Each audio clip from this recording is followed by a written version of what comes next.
You're watching France 24, and it's time now to take a leaf through the international papers with France 24's Owen Fairclough. Good morning to you. Good morning. Owen, now I'm sorry, we have to start with a sad story today, don't we? The French woman Chantal Sebire, who passed away this week, but she'd been refused the right for assisted suicide by judges in France. It sparked a huge debate over euthanasia yet again. Tell us what the papers are saying. That's right, yeah, just to recap, as you say, Chantal Sebire, she'd suffered from a terrible facial disfigurement that had said she'd lost her sense of smell and so on. Her life was a misery. She wanted to die. And it's touched a real nerve in the French press. Let's start by looking at Le Figaro. They've got a double-page spread on this, lots of different angles on this. One that caught my eye was the calls increasingly on the government to look at the whole law surrounding euthanasia and assisted suicide. There's a 2005 law in France which that allows terminally ill patients to have their life support machines switched off at the requests of families. But a doctor cannot assist with the suicide, which is what Chantal Sebire wanted.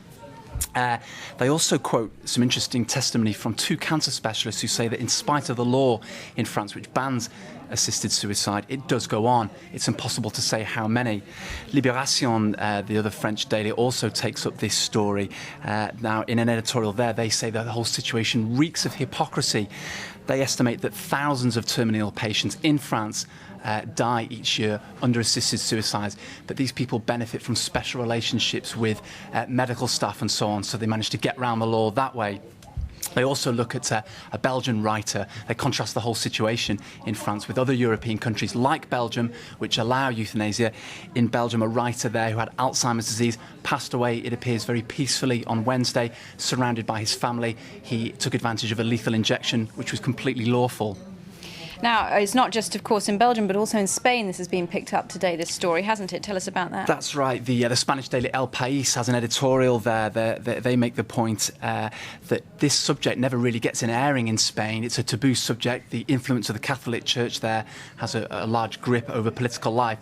Politicians don't really want to talk about it. And it's only cases, tragically, like Chantal Sebire, that give the opportunity for people to talk about this subject.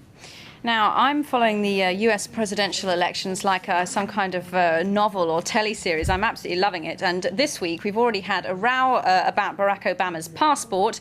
Now it's time for John McCain's Scottish ancestry. Tell us about that. That's right. Bearing in mind I'm Scottish. I'll have to tread carefully here. He's in the UK promoting a new book of his. The publicity blurb for that suggested that he was related to Robert the Bruce. This is, of course, the 14th century warrior king who usurped the English, beat the English to reclaim Scottish independence. McCain thinks that he's a distant ancestor. It chimes quite well for him because McCain, obviously a former war veteran, very hawkish on his policy, likes to be seen as quite an aggressive type. Contrast that with Robert the Bruce, who was also a prisoner of war and a warrior himself. The only problem is, it's possibly not quite true. The UK Guardian takes up the story and they contacted a few genealogists in Scotland, the Scottish Genealogy Society, who say it's a load of baloney. They can't find any documented evidence that McCain was related to Robert the Bruce. And it's worth pointing out that they think that Robert the Bruce himself fathered around a dozen children, so some 200 million people around the globe can possibly claim to have some sort of lineage with Robert the Bruce. Very, very quickly, Owen, I know I'm on slightly less safe territory here in football, but David Beckham's making a comeback. That's right. This David Beckham, possibly England's most famous player at the moment, celebrating his 100th cap. He's been back in the England squad after being left out in the cold for a couple of years. He'll be playing, hopefully, here in Paris next week in a friendly against France. A few of the papers in the UK covering that, celebrating the fact that he's back. Not everybody agrees with it, though. Some papers think he's far too old to be back in the England squad. Goodness me, well, too old president in John McCain, too old David Beckham. It's all very ageist at the press review this morning. Thank you very much indeed to Owen Fairclough. Stay tuned to France 24.